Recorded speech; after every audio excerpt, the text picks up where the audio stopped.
सप्रेम नमन। हम जीवन में दो तरह के लोगों को अपने आसपास देखते हैं। एक तो वे लोग हैं जिनकी दृष्टि बहुत वैज्ञानिक होती है और किसी भी चीज को तर्कों के आधार पर स्वीकार करते हैं, चीजों को मानते नहीं हैं, चीजों को पहले जानते हैं और जानने के बाद फिर उस सत्य को स्वीकार करते हैं। दूसरी तरफ वे लोग हैं जो बिना जाने ही, बिना परीक्षण किए हुए ही किसी भी चीज को, किसी भी व्यक्ति को, किसी भी बात को स्वीकार कर लेते हैं। और ये हमारा समाज, ज्यादातर कोई भी समाज मान्यताओं पर चलता है, क्योंकि समाज में ज्यादातर ऐसे लोग होते हैं जो अपने तर्क सामर्थ्य का प्रयोग ना करके किसी परंपरा का, किसी मान्यता का आधार लेते हैं और अपने जीवन का निर्वाह उसके आधार पर करते रहते हैं।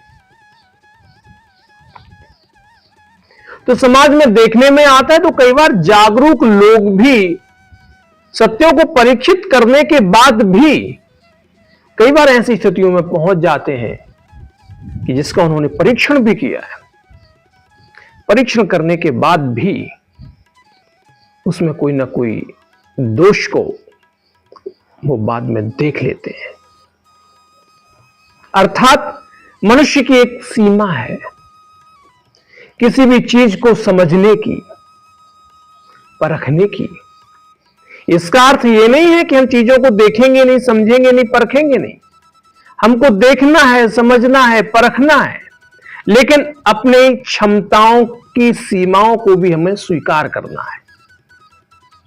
दूसरी तरफ वे लोग हैं जो मान्यता में जीते हैं और बेभावुक लोग हैं कि किसी भी चीज को भावना के वशीभूत होकर के स्वीकार कर लेते हैं। टीवी पर कोई एडवर्टीजमेंट होता है, उसमें भरोसा कर लेते हैं, फिर परीक्षण होता है तो उसमें फिर सुधार कर लेते हैं। कहने का तात्पर्य यह है कि जान जान करके भी आप चल सकते हैं और मान मान करके भी आप चल सकते हैं। जिस सत्य को जानकर के माना जा सकता है, उसी सत्य को मान करके भी पूरा जाना जा सकता है। अगर आप किसी व्यक्ति को, किसी वस्तु को अगर मान लेते हैं, जैसे किसी व्यक्ति पर, किसी गुरु पर, किसी आचार्य पर आपने टीवी पर देख करके भरोसा किया है, उसने कोई आह्वान किया है और आप उसके भरोसे से, उसकी वाणी से, उसके विचार से प्रभावित होकर के चले जाते हैं, तो समाज के तर्कशील लोग हो सकता है ये कहें कि आपने निर्णय विचार पूर्वक नहीं किया है। लेकिन वो सत्य को जानते जानते कहां तक पहुंचेंगे ये भरोसा नहीं है। लेकिन जिस मान्यता के आधार पर आप उसके पास गए हैं, उस व्यक्ति का आपने आश्रय लिया है, यदि आप सत्यनिष्ठा के साथ उसका सहारा लेने के लिए गए हैं, उसके आह्वान पर आप चले गए हैं, उसका सानिध्य आप प्राप्त कर रहे हैं, तो उसका सत्य स्वरूप आप जान ही जाएंगे, उसका प्रकाशित ही हो जाएगा। दूर वाला व्यक्ति पूर्णता से जान पाए या ना जान पाए, वो अपने कल्पना और प्रेडिक्शन के आधार पर उसका अनुमान करेगा।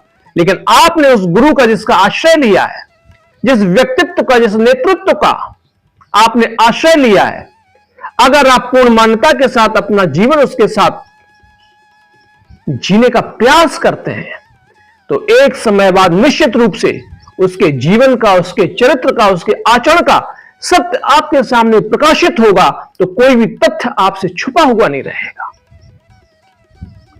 तो जान जान करके भी माना जा सकता है और मान मान करके भी पूरा जाना जा सकता है, बशर्ते आप में सामर्थ्य हो सत्य को स्वीकार करने का, बशर्ते आप में सामर्थ्य हो फिर जो दोष है उसका प्रतिकार करने का, सत्य को स्वीकार करने का और गलती को छोड़ने का, दोषों को छोड़ने का, त्यागने का।